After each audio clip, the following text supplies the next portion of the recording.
Dragons. We're going to move on and we're going to talk Punjab Kings. Stu, over to you. Over to me. Okay, well, yeah, so it's a little bit of squad news for them. They added Harshal Patel in the auction, big money, someone who seems to kind of change teams every year and get big money every year. I don't have the exact stats on that, but every single time he goes for the auction seems to get a big price. They added Chris Woakes, added Riley Rousseau, a side that seems to have a very big English contingent. We're sort of starting to see that. The Delhi's got the Aussies, CSK's got the New Zealanders. Punjab King, very much English contingent with Bairstow, Livingstone, Curran, Woakes. Well, and Trevor Bayliss as the coach, I guess, has got an influence on that. He was with that with a group of those guys for a pretty decent period of time. I think 3 or 4 of them in that 2019 World Cup winning side that he coached, obviously. Yeah, and I think actually all of them probably have a big point to prove, particularly in India. They've gone over there from a hyped campaign at the World Cup, ODI World Cup. A lot of people thought England would do very well at that tournament. They didn't do particularly well, and some of those players probably, performed less than they would have expected in that tournament. So I think from that point of view, they've got a lot to prove going into this tournament. Let me break this down with a bit of real talk, right? Real talk. Real talk. I love real talk. There's been a lot of money on their overseas contingent. There's a massive overseas contingent here. They can only play 4 of them at a time. I see massive weaknesses in their local players, aside from the likes of Shikhar Dhawan, Rahul Chahar, Arshdeep Singh, but that's 3 players. Like, what does this look like? The weaknesses here across the board. Weaknesses across the board. Real talk. Look, I do think when you look through this lineup, I think that they're a side that we'll get to predictions later, but I think that they look like one of the weaker sides on paper, and I think they are going to rely a lot on, I think, the opening attack. You just named we talked about Arshdeep Singh. You said overseas players. I think Kagiso Rabada is going to be, hugely important, and then your death bowlers in Harshal Patel, Arshdeep again, Nathan Ellis might be in that mix. But I really think that they're going to have to restrict sides is the way I see them winning winning their games. And I do think Arshdeep can play a pretty significant role. Again, we talked just before about in the Mumbai situation about players that have a lot to prove and can really gain big on this tournament. I think Arshdeep is someone that can go into this tournament. I actually think he will be in that India squad almost no matter what happens in this T20 World, in the T20 World Cup squad. He's been pretty much a fixture in their squad for the last couple of years in that T20 side. But again, he can kind of put himself in the upper echelons with Jasprit and kind of say, it's me and him are going to, lead this seam attack with potentially no Shami in there for the T20 World Cup. Have you got Bairstow keeping wicket? I probably do. Yeah. I think that, maybe Jitesh Sharma does it.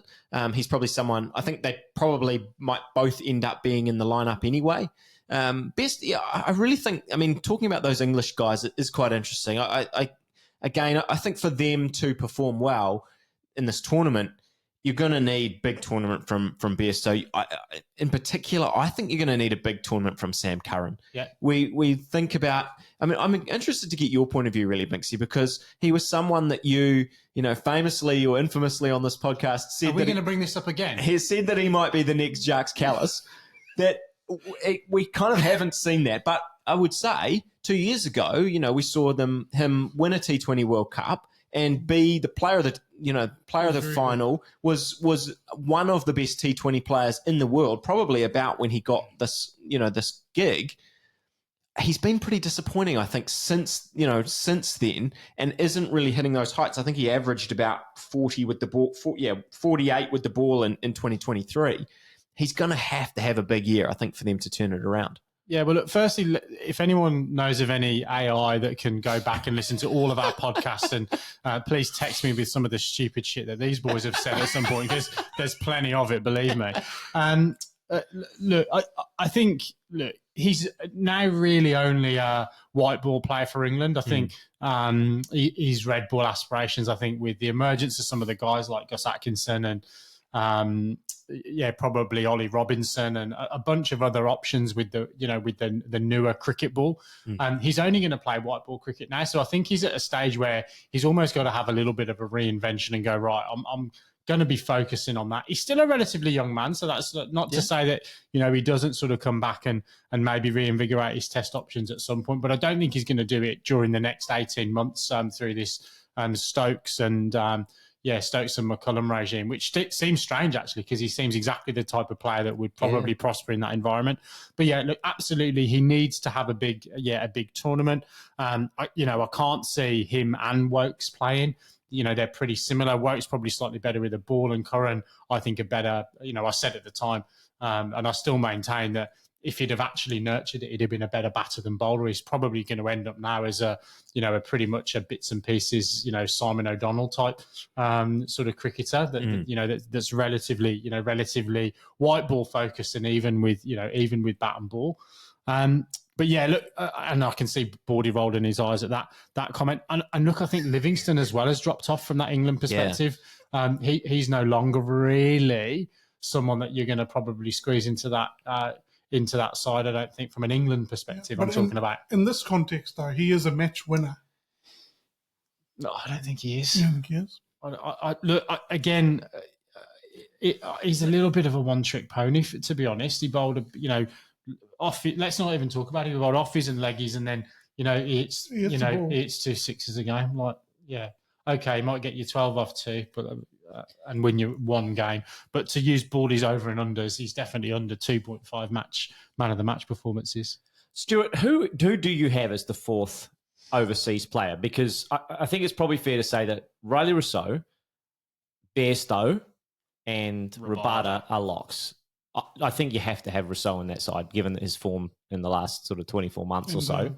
Depth of batting. And they don't have a lot of batting. They don't have a lot of local batting outside Dhawan and maybe Mayank Don't sleep on Prabhsimran Singh. He scored a brilliant 100 last year in one of the games. That was his major contribution in the tournament. But young guy, he's someone for them again that they're going to have, someone like that is going to have to break out. So a local player is going to have to step up. My original question, don't distracting from your question. Don't duck it. Politician. Don't duck it with my lack of knowledge of. Duckett's not in the squad, mate. Oh, he's not playing. Oh, okay.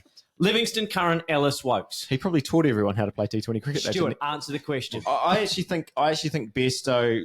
I have Livingstone. I mean, they played him last year. I think he'll be an important player. Whether Rousseau can kind of, maybe he's someone who's on a short leash, and actually if he doesn't perform early on, maybe it is someone like Rousseau who comes in. But I mean, I think they'll still stick with Curran. The balance that he gives to that side, I think they're going to have to ride with him, right? He's going to have to perform with ball and come in and contribute with the bat. Whether they, at different times they've put him up the order and as a way to kind of balance their side a bit better. So I think you're going to have to ride with him and then Kagiso. And so it really does only leave one spot. If you think Kagiso, Rabada, Sam Curran and Jonny Bairstow were in, you've only got one spot for, Liam Livingstone, Riley Rousseau, and then, Nathan. I think Nathan Ellis is actually someone who could come in and really contribute as well. So, I don't know. I think those first three, and probably I think Livingstone will get the nod because of the fact that they need some runs. They're going to be quite heavily reliant on Dhawan, who is just a super consistent player for so long. He, averaged 40. You go through and you look, he averages 40 pretty much every season. You can kind of just lock that down, and Bairstow to get the runs. I feel like a lot of people like to have the knives out for him, though, even though he is such a good contributor. We're into the final minute. So on the betting, Punjab Kings right down the bottom. 12-1, so same odds as the Knight Riders. So down the bottom is the prediction from the bookmakers. What's the prediction from Stu Lipshaw? I think sadly I have to agree. I think they're really going to struggle. I mean, I had them ninth on my table, but I think it's going to be a tough year. Look, I love some of the players in their side, but I just don't think that they have the overall team, and I don't really see where the 500-600 runs are going to kind of come from a number of enough players to build out that squad. Awesome.